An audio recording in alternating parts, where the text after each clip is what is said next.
The crack of AK-47 fire shattered the morning calm at Fort Benning. "Move! That Iroquois needs to get into the open!" Captain Jake Sullivan roared, shoving the frail woman in maintenance coveralls forward. Vera Thompson stumbled out from behind the protective barrier, the oversized tactical vest weighing heavily on her narrow shoulders. From the 8-story training tower, terrorist snipers had acquired their target. "Please don't. I'm just a janitor." Vera's voice trembled, but Sullivan had already turned his back. Behind her, 15 recruits knelt with guns pressed to their heads. Malik Vulov, the Chechen terrorist leader, laughed coldly over the radio. 8 minutes remaining. Send us a real sniper or watch the blood flow. Vera stood exposed in the clearing, a living target for 4 rifles from the tower. Yet within 20 minutes, this base would witness the most impossible feat in American military history. The morning had started like any other at Fort Benning, Georgia. Vera Thompson arrived at 0600 hours, pushing her cleaning cart through the sprawling rifle range complex. At 34, she moved with the quiet efficiency of someone who'd learned to become invisible. Her job was simple: clean weapons, sweep brass casings, maintain equipment. For 2 years, she'd done exactly that. Never drawing attention, never causing problems. Before diving into this incredible story, I'm genuinely curious. Have you ever been completely wrong about someone's abilities? Maybe you met someone who seemed ordinary, but turned out to be extraordinary. Share your similar experiences in the comments below. I read every single one and love hearing your stories. And if tales about these silent heroes touch your heart, like they do mine, hit the thanks button to help us continue bringing more inspiring stories to people who need to hear them. Your support means everything and allows us to keep shining light on the unsung heroes walking among us every day. The first sign of trouble came at 0715. Vera was polishing rifles in the armory when distant automatic weapons fire erupted from the direction of the training complex. Not the controlled bursts of morning drills, but the chaotic staccato of combat. She froze, recognizing the distinctive sound of Eastern Bloc weapons, not standard U.S. military issue. Through the reinforced windows, she watched Delta Force operators sprinting toward the tower. 5 elite snipers moving in perfect formation, their movements fluid and practiced. Leading them was Captain Jake Sullivan, a man whose reputation preceded him, 6'3", 220 lb of muscle and tactical expertise. Sullivan was known for 2 things: his perfect operational record and his complete lack of empathy for anyone he deemed weak or useless. The radio traffic told the story in fragments. 15 recruits had been conducting early morning marksmanship training when 12 heavily armed Chechens emerged from abandoned maintenance tunnels. The terrorists had studied the base layout for months, choosing their moment perfectly. The recruits, kids really, most barely 19 years old, never had a chance.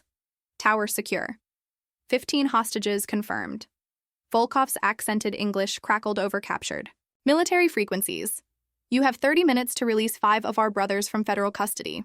Every 10 minutes of delay, 1 American dies. No negotiations. Vera watched Sullivan's team approach the tower from multiple angles. Professional, careful, textbook. Then the ambush hit. Concealed positions opened up with devastating crossfire. 3 snipers went down immediately, their bodies crumpling into the dirt. The remaining 2, including Sullivan, dove for cover behind concrete barriers. Medic, medic. The calls came desperately, over the radio, but the medical teams couldn't approach under such heavy fire. Sullivan's perfect record was dissolving in front of everyone. His team decimated in seconds. That's when Sullivan's desperate eyes found Vera through the armory window. She tried to shrink back to become invisible again, but Sullivan was already moving. He burst through the door, his face twisted with rage and desperation. "You maintenance!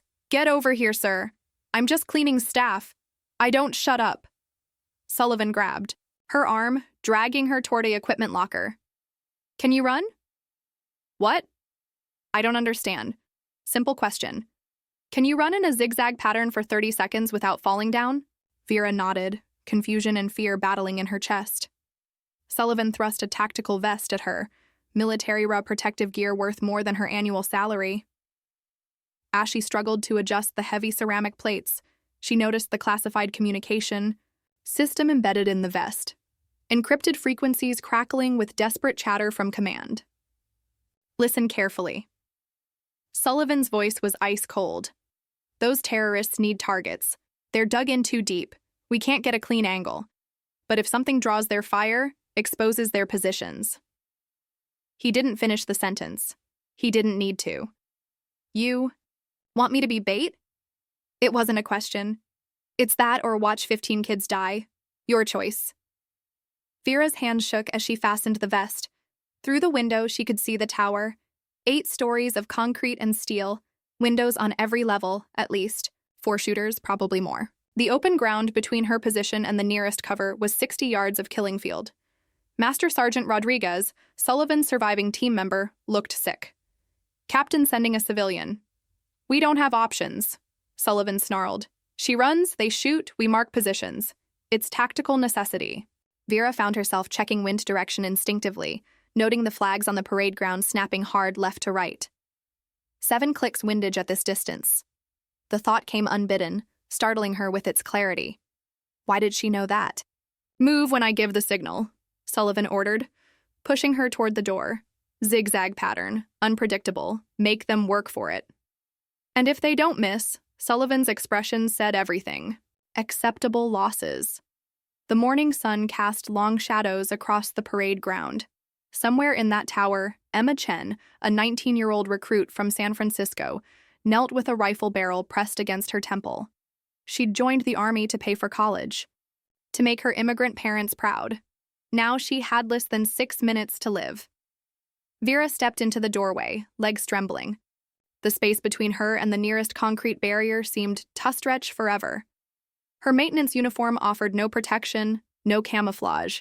She'd stand out like a target on a range, which she realized was exactly the point. On my mark, Sullivan whispered behind her. 3, 2. A memory flashed, unbidden. Different desert, different morning. A spotter's voice in her ear. Wind call 7s for 7 clicks left. Range 1247, send it. The crack of a rifle. A target falling impossibly far away. Cheers from her team? Then everything going wrong. 1 mark. Vera burst from cover, running hard to the right. The first shots came immediately, concrete exploding where she'd been standing. She cut left, her body remembering movements she'd tried to forget. The distinctive crack of Dragunov rifles filled the air. Russian-made weapons favored by Chechen fighters. Behind her, Sullivan and Rodriguez were watching, marking. Shooter, 3rd floor, northwest corner.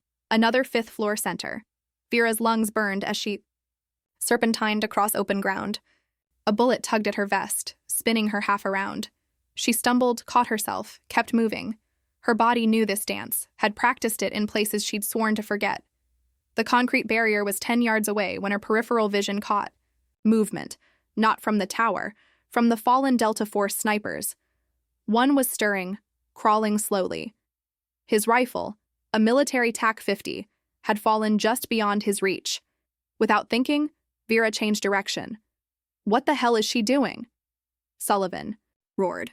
She slid the last 5 yards like a baseball player stealing home, gravel tearing at her clothes. The rifle was heavier than she remembered, but her hands found the familiar places. Safety, magazine release, bolt, all secure, round-chambered.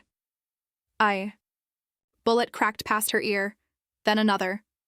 The wounded sniper, Staff Sergeant Williams, was staring at her with shocked eyes. Don't. You don't know how to. But Vera was already moving, the rifle feeling like an extension of her body. She rolled behind the barrier as rounds sparked off concrete inches from her position. Through the scope, the world narrowed to perfect clarity. Wind. 7 clicks left. Range 1,200 yards to the furthest shooter. Elevation adjustment for the angle. The calculations flowed without conscious thought, her hands making micro-adjustments to the scope. Drop the weapon. Sullivan's voice over the radio. That's an order. Vera found her first target. 5th floor, center window. The shooter was partially visible, focused on the barriers where Sullivan and Rodriguez hid. She controlled her breathing, finding that perfect pause between heartbeats. The rifle cracked like thunder. When 200 wide away, the terrorist's head snapped back. He crumpled from view, his Dragunov falling from the window, to clatter on concrete below. The radio channels exploded with chatter. Who's shooting? Identify yourself. But Vera was already finding her second target. Northwest corner, third floor. This one was smarter, staying back from the window, only his rifle barrel visible. Most shooters would wait for a better shot. But most shooters hadn't spent 3 years in Syria, learning to thread impossible needles. She adjusted for the concrete pillar, partially obscuring the window, calculated the angle needed to skip around. Off the interior wall, squeezed the trigger with practiced gentleness. The muzzle flash from inside the room confirmed the hit. 2 down, Rodriguez breathed over the radio. Whoever you are, keep shooting. Colonel Rebecca Torres watched the tactical display in the command center with growing disbelief. Minutes ago, she'd been preparing to notify 15 families of tragedy. Now someone with a rifle was systematically eliminating the terrorist positions with surgical precision. Who is that shooter? She demanded. Unknown, ma'am. Not one of ours. All Delta snipers are accounted for. 3 wounded, 1 KIA. On screen, another impossible shot. The sniper, whoever they were, had just put a round through a 6-in gap between structural beams, dropping. A terrorist who thought he was completely protected. Get me visual on that position now. The drone footage zoomed in, revealing a figure in maintenance coveralls behind a concrete barrier. Torres felt her blood run cold. She knew that shooting position, that exact form. It was textbook, but not from any manual. It was the signature stance of someone who disappeared 3 years ago, someone who was supposed to be dead. Ma'am. Her aide was staring at her. Do you know who that is? Torres grabbed the radio. All units do not engage the friendly sniper. That's a direct order. Back on the parade ground, Vera had shifted position. 3 shooters down, at least 1 more to go. But Vulov wasn't stupid. He'd pulled his remaining men back, using the hostages as human shields. Through her scope, she could see movement in the tower's main room. 15 young soldiers kneeling in a line, terrorists behind them. The radio crackled with Volkov's rage. Impressive shooting. But games are over. Watch as we keep our promise. A terrorist grabbed Emma Chen by the hair, dragging her to the window. The young recruit was crying, her lips moving in what looked like a prayer. The executioner raised his pistol. Vera's world narrowed to the scope. 12:47 Wadai, wind gusting to 10 clicks. The executioner was partially blocked by Emma's body. She had maybe 2 in of target, an impossible shot by any standard. Her finger found the trigger. Time slowed. In that moment, she wasn't Vera Thompson, janitor. She wasn't even Jessica Hayes, the identity she'd worn before. She was Phantom, and she had one job. Make the impossible possible, the rifle spoke. The executioner's pistol flew from his hand as the bullet caught his wrist. He screamed, stumbling back. Emma dropped flat, smart girl, giving Vera a clear second shot. This one took the terrorist center mass, folding him backward into the room. Holy. Rodriguez's voice was odd. That's 4 for 4 at over 1,000 yards. Who are you? But the celebration was premature. Volkov's voice returned colder now. Clever. But I still have 14 hostages and 8 men. Your sniper has revealed their position. My turn. Vera watched in horror as terrorists set up a heavy machine gun in the tower window. The kind of weapon that could chew through concrete barriers like paper. They'd calculated correctly. She'd have to leave cover to get an angle on the gun position. It was a trap. Sullivan's voice cut through. Unknown sniper, hold position. We're working on. The machine gun opened up. High-caliber rounds tore through the morning air, seeking Vera's position. Concrete exploded in chunks around her. She pressed, herself flat, feeling the barrier disintegrate above her head. This was how it would end. Not in Syria, not in some classified operation, but on American soil, pretending to be nobody. There was poetry in that, she supposed. Then she heard it, the distinctive whoop-whoop of helicopter rotors, not just any helicopter, a little bird coming in fast and low. The machine gun swung toward the new threat, giving Vera seconds. She rolled. Left, rifle tracking up. The gun crew was silhouetted perfectly against the morning sky. 1 shot for the gunner. Work the bolt. 1 for the loader. Work the bolt. 1 for the ammunition bearer trying to take over. The little bird's door gunner. opened up, raking the tower with precise bursts. Within seconds, a fast rope team was deploying. Real operators, not the weekend warriors the terrorists had expected, but Volkov still had one card to play. Phase 2 activated. His voice was triumphant over the radio. "You think you've won? Check your hostages." Horror dawned as Vera realized what he meant. The vests. Each hostage was wearing what looked like standard tactical gear, but the telltale wires, bomb vests. Someone screamed over the radio. "All hostages are rigged." The Little Bird team froze. Breaching the room would trigger a massacre. Volkov appeared in the window holding a dead man's switch. His position was carefully chosen, protected by structural pillars, using hostages as shields. No clear shot. 90 seconds, he shouted. "Pull back. All forces or everyone dies." "Your sniper ruined my plan. So now we all burn together." Vera studied the scene through her scope. Vulov was smart. He'd positioned himself perfectly. But he'd made one mistake. He was focused on the Little Bird, on the obvious threat. He'd forgotten about her.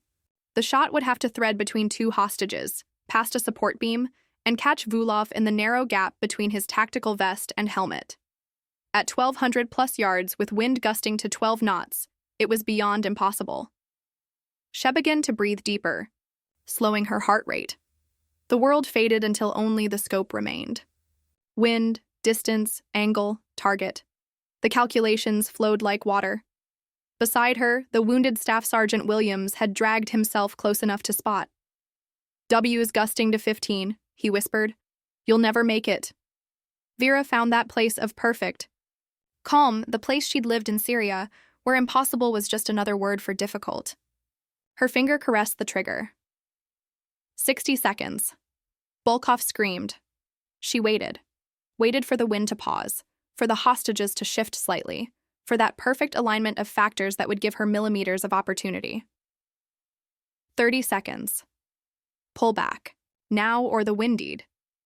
The hostages swayed. The gap opened. Vera squeezed the trigger with love. The bullet flew true, threading the impossible needle.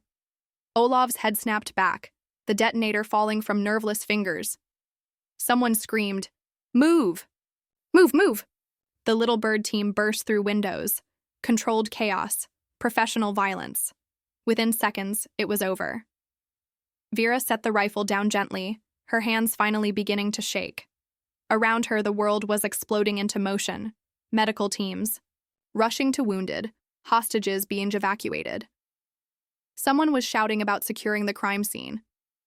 She stood on unsteady legs, starting to walk back toward the armory. Just a janitor who'd gotten lucky. That's all, nothing more. "Stop right there." The voice was pure command authority. Vera froze as Colonel Torres strode across the parade ground, flanked by armed guards. The colonel's face was a mask of controlled emotion. "Remove your shirt," Torres ordered. "Ma'am, I don't." "That's an order." Hands trembling, Vera unzipped her maintenance coveralls, pulling them down to reveal the tank top beneath. There on her right shoulder blade, partially hidden by scar tissue from an old wound, was a tattoo, a skull wearing a ghillie suit, crosshairs over the empty eye socket. Below it, numbers 2475. Torres stepped closer, her voice dropping to a whisper. 2475 Manaming, the longest confirmed kill in NATO history. Kandahar Province, March 15, 2021. Her eyes bored into Vera's. "Hello, Phantom. We need to talk about Syria." The gathering crowd of soldiers had gone silent. Someone whispered, "Phantom's a legend. She died in Syria." Sullivan pushed through the crowd, his face cycling through emotions. Shock, anger, disbelief. He'd just used a Medal of Honor recipient as bait, someone who'd saved more American lives than anyone could count. His perfect record, his reputation, everything he'd built his identity on, crumbling in the face of what he'd almost caused. Vera met Torres's gaze steadily. "Phantom died in Syria." "Ma'am, I'm just Vera Thompson. I clean rifles and sweep brass." "Like hell," Torres said softly. "Master Sergeant Jessica Hayes, you are under arrest for violation of the Military Code of Justice, specifically going a wall from a classified unit. You have the right to remain silent." As the words washed over her, Vera felt an odd sense of relief. 3 years of hiding, 3 years of punishment. Maybe it was finally time to face what she'd run from. Behind them, Emma Chen was crying, held by her squad mates, alive because a janitor could shoot. 15 families would get good news today instead of folded flags. The morning sun climbed higher over Fort Benning, casting long shadows across a parade ground that had become a battlefield. In the command center, phones were ringing off the hook. Pentagon, CIA, NSA. Everyone wanted to know how Phantom had been hiding in plain sight. But one call stood out, an encrypted line that only a handful of people had access to. Torres listened to the voice on the other end, her face paling. "Yes, sir, I understand." "No, sir. She's in custody. We'll transport her immediately." She hung up and turned to her aide. "Prep a helicopter. Maximum security. We're taking her to D.C. Ma'am, on what authority?" Torres held up the phone. That was the National Security Advisor. Apparently, Phantom is the only person alive who knows the location of something very important. Something from Syria. The aide nodded, hurrying off. Torres looked back at the parade ground where Vera Jessica Phantom was being led away in restraints. 3 years ago, Operation Blackwater had gone catastrophically wrong. An entire Delta Force team ambushed, presumed killed. Only one survivor who'd walked out of the desert with a bullet in her shoulder and a story no one believed. She'd claimed the team had been betrayed, sold out by someone high in the command structure. Without proof, she'd been labeled delusional, traumatized. So she'd disappeared, vanished into the night, leaving only questions and a legendary service record behind. Now she was back, and the questions were about to be answered. Whether anyone was ready for those answers, that was another matter entirely. The helicopter ride to Washington took 3 hours. Vera sat between 2 armed guards, wrists secured with reinforced restraints designed for enhanced individuals. She hadn't spoken since. Torres read her rights. Through the window, America scrolled by below. Peaceful, unaware that its safety often depended on ghosts like her. Sullivan had insisted on coming. He sat across from her, his usual arrogance replaced by something harder to define. Guilt maybe, or recognition that everything he thought he knew about strength had been wrong. "Syria," he finally said, breaking the engine noise. "What really happened?" Vera continued staring out the window. "Does it matter? Everyone made up their minds 3 years ago. It matters to me." His voice cracked slightly. "I just used a Medal of Honor recipient as bait. I need to understand who I almost got killed." Torres, sitting up front, turned in her seat. "The official report says your team was ambushed during Operation Blackwater. 12 operators killed. You were the only survivor walked out of the desert with a fantastic story about betrayal and conspiracy." "Fantastic," Vera repeated softly. "That's what they called it. Fantastic." The helicopter banked over the PTWAC, beginning its descent toward a facility that didn't appear on any civilian maps. Vera knew it well. She'd been debriefed here after Syria spent weeks in Astral Room telling her story to people who'd already decided she was lying. "Tell us," Sullivan pressed. "The real version." Vera finally looked at him, really looked at him, saw past the muscle, and tactical gear to the soldier underneath. Someone who believed in the system, in the chain of command, right until that system had failed him this morning. "Operation Blackwater was supposed to be simple," she began, her voice barely audible over the rotors. "Extract a high V-value asset from a compound in eastern Syria. Guy claimed to have intel on a planned chemical weapons attack. 12 operators in and out, ghost protocol." She closed her eyes, remembering everything was perfect. Too perfect. The asset was exactly where he said he'd be. Guards were positioned exactly as our intel predicted. No surprises, no complications. Should have been our first warning. The helicopter touched down on a nondescript landing pad. Through the windows, Vera could see men in suits waiting. NSA, CIA, probably others, all wanting their piece of Phantom. "We got him out clean," she continued as they were escorted inside. It 5 clicks to the extraction point. That's when the world exploded. RPGs from every direction. They'd let us take him, let us think we'd won. Then they closed the trap. The facility's interior was exactly as she remembered. White walls, no. Windows, cameras in every corner. They were led to a conference room where more suits waited. At the head of the table sat a man Vera recognized, Deputy Director Harrison, NSA. He'd been the one to call her delusional 3 years ago. "Sergeant Hayes," Harrison said smoothly. "Welcome back." "It's Thompson now," Vera replied. "Phantom died in Syria. Remember? You all made sure of that." Harrison's smile was soil on water. "Let's discuss what you know about Black Site 7. The room went still.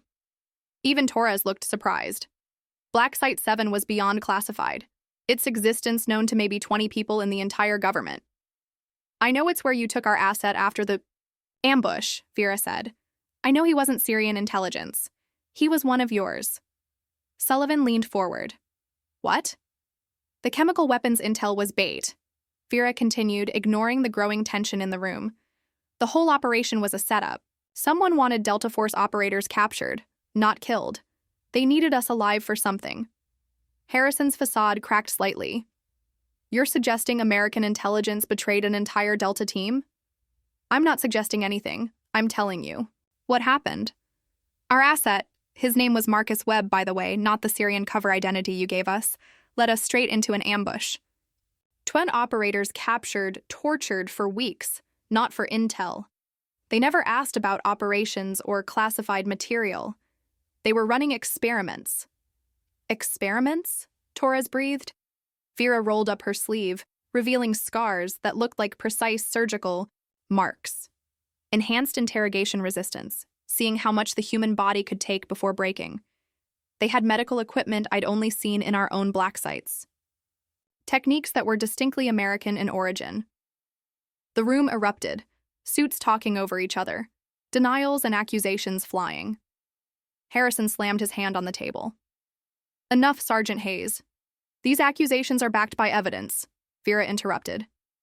She reached into her mouth, working at a back mirror. With a twist, she removed what looked like a tooth, but was actually a sophisticated storage device. "Everything's on here. Video, audio, medical records. I knew no one would believe me without proof, so I gathered it before I escaped." She set the device on the table. 11 good operators died in that program, experimented on like Labrats by someone working with enemy forces. I got out because they got sloppy, thought I was too broken to run. Took me 17 days to reach friendly lines. Harrison stared at the device like it was a live grenade. "If this is real, it's real," Vera said flatly. "The question is what you're going to do about it." Sullivan found his voice. "You had proof of American betrayal, and you just disappeared, became a janitor." "I tried the proper channels first," Vera replied. "Spent 2 months being called delusional, traumatized, unreliable. Someone very powerful wanted Blackwater buried, so I buried myself instead. Figured living as nobody was better than dying as somebody who knew too much." Torres picked up the device, examining it. "This morning's attack, the Chechens. That wasn't random, was it?" Vera shook her head. "Yesterday marked 3 years since Blackwater. Someone knew I'd surface eventually. The attack was bait, just like Syria. They knew if American lives were at stake, I'd act. And when I did, they'd have confirmation Phantom was alive," Harrison finished. His face had gone pale, which means the lights went out. Emergency power kicked in a second later, bathing everything in red. Alarms blared. Through the reinforced windows, Vera could see security teams taking defensive positions. Harrison grabbed his secure phone, listened for 10 seconds, then hung up. "The facility is under attack. Professional team, military tactics. Someone doesn't want that evidence seeing daylight." Sullivan was already moving, checking weapons. "Defensive positions. We hold this room until the door exploded inward." Flashbang grenades followed, designed to disorient. But Vera had been expecting this. She rolled underthetable, came up with a guard's sidearm she'd lifted during the confusion. The attackers wore American tactical gear, moved like American operators. The betrayal went deep all the way to active units. Vera put 2 rounds center mass into the first one through the door, dropped the second with a hedge shot. Beside her, Sullivan was fighting with desperate efficiency. Whatever his faults, the man could shoot. Torres had overturned the table for cover, returning fire with calm precision. "They're after the device," Harrison shouted, clutching the tooth drive. Vera did the math. 12 attackers minimum. More probably coming, limited ammunition. No way to hold the room. But there was another option. Give it to me, she told Harrison. Are you insane? They want me alive. I'm the only one who knows where the other evidence is hidden. You're all expendable. Give it to me and get to the secure bunker. I'll buy you time. Harrison hesitated, then tossed her the device. Vera caught it, shoved it back in her mouth, and headed for the door. Where are you going? Sullivan demanded. To finish what started in Syria. She moved through the facility like the ghost she'd been named for. The attackers were good, but they were hunting in her environment now. She'd spent weeks in this building 3 years ago, memorized every corridor during sleepless nights. The trail of bodies she left led them exactly where she wanted, the facility's communication center.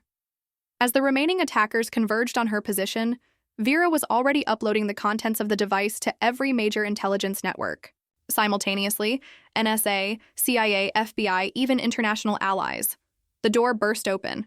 She turned, expecting to see tactical gear and rifles.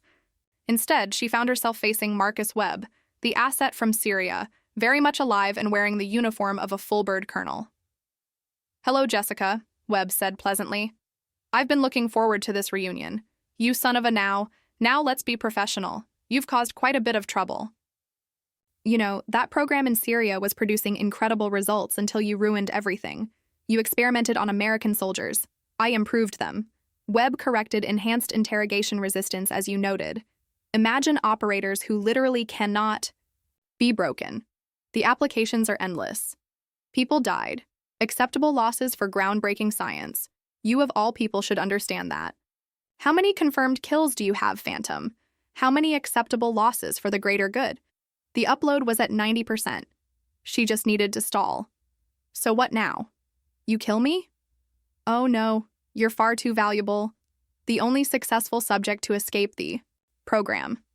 We need to understand how you resisted the conditioning. Don't worry, we've refined our techniques considerably in 3 years. 95%. Webb stepped closer, weapon trained on her center mass. Drop the weapon, Jessica. Let's do this. Civilly. She heard footsteps behind Webb. Sullivan appeared in the doorway, rifle raised. Their eyes met over Webb's shoulder. You know, Vera said, conversationally, there's one thing you never understood about Delta operators. What's that? We don't leave our people behind. Sullivan's rifle cracked. Webb spun his shot going wide. Vera put 2 in his chest as he fell. Then 1 in the head to be sure. Upload complete. The remaining attackers, realizing their mission had failed, began withdrawing. In minutes, legitimate security forces had retaken the facility. Webb's body lay, cooling on the floor, taking his secrets with him.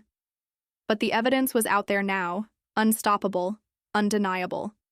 6 months later, Vera Thompson stood in Arlington National Cemetery.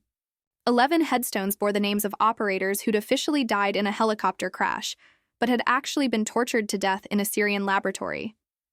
Their families finally knew the truth. The scandal had rocked the intelligence community. Dozens of arrests, congressional hearings, a complete restructuring of oversight protocols. Webb had been the tip of a very dark iceberg, a cabal within the system that viewed soldiers as test subjects rather than human beings. Sullivan found her there wearing his dress uniform. He'd been promoted after the facility attack, offered his choice of assignments. He'd chosen to become an instructor, teaching the next generation to question orders that didn't feel right. They're offering you full reinstatement, he said. Your choice of units, hell, they'd probably give you a star if you asked. Vera touched the newest headstone, Emma Chen. The young recruit had re-enlisted after the tower incident, inspired by Phantom's example.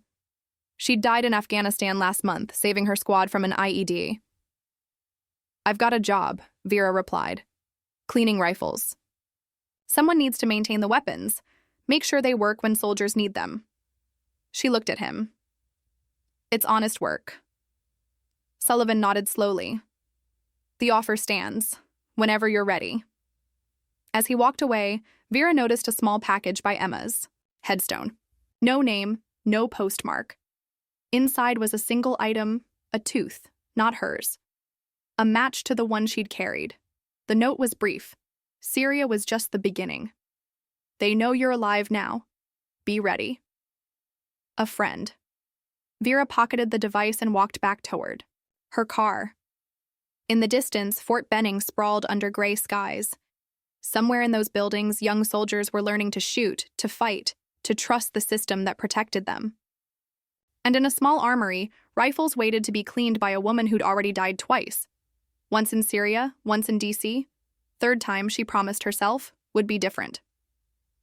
The phone in her pocket buzzed. Unknown number, encrypted line. She'd been expecting this call for 6 months. Phantom, she answered. We need you, the voice said.